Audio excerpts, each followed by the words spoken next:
C'était un projet, un vieux projet déjà d'il y a plus de 20 ans. Puisque Albéric, déjà, quand on s'est mis ensemble, me disait « Tiens, j'aimerais quand même bien qu'on ait une ferme, etc. » Donc, on s'est renseigné un petit peu autour de nous avec des copains qui avaient notamment de la vache à lait et ils nous ont un petit peu démotivés en disant « Vous savez, c'est dur, il faudrait avoir un pied dedans. Déjà, c'est très compliqué de se lancer, etc. » Donc, on a laissé tomber le projet. Et puis, il y a 5-6 ans, j'ai décroché le téléphone de la Chambre d'agriculture.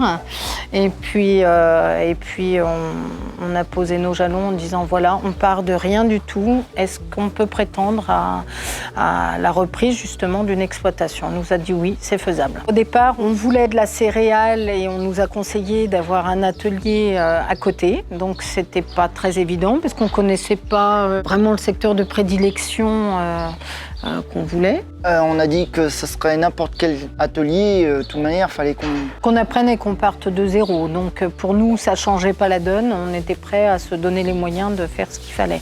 Albéric a toujours une attirance pour les bovins quand même, de par le travail anciennement de son papa. Effectivement, quand on a resserré l'étau avec les conseils des uns et des autres, on s'est penché donc sur les bovins.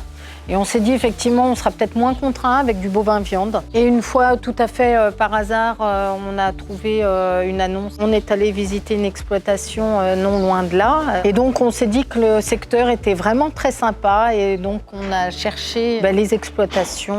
On a contacté la Chambre d'agriculture de l'Indre et dont on a visité plusieurs fermes dans la région. Et puis celle-ci, on voulait pas vraiment venir la voir parce que c'est des vaches à lait. Moi, j'étais pas partisan là-dessus parce que Valérie m'a toujours dit pas de vaches à lait. On va la voir, de toute façon, on risque rien. Et quand on est arrivé ici, en fait, on a visité la ferme, après avoir visité d'ailleurs toutes les autres, et on s'est regardé et de suite, on s'est dit oui, c'est celle-ci.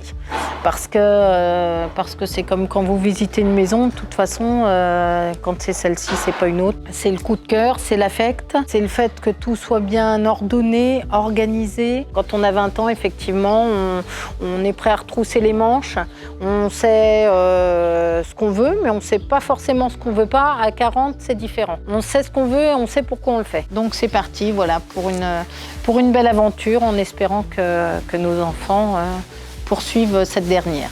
Effectivement, lorsqu'on a des profils qui souhaitent s'installer, les attirer aussi vers l'élevage laitier aussi, leur montrer que c'est une opportunité d'installation.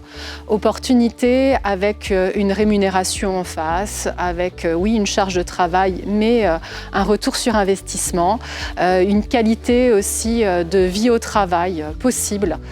Voilà, de casser la mauvaise image que peut avoir l'élevage laitier avec ce qu'on appelle l'astreinte, qui en fait peut être géré. Ici sur l'exploitation, il y a un salarié qui permet de tourner, donc 2 exploitants plus un salarié, ce qui permet effectivement d'organiser aussi une vie de famille. Notre enjeu, c'est vraiment d'accompagner de nouveaux profils dans le cadre de l'installation.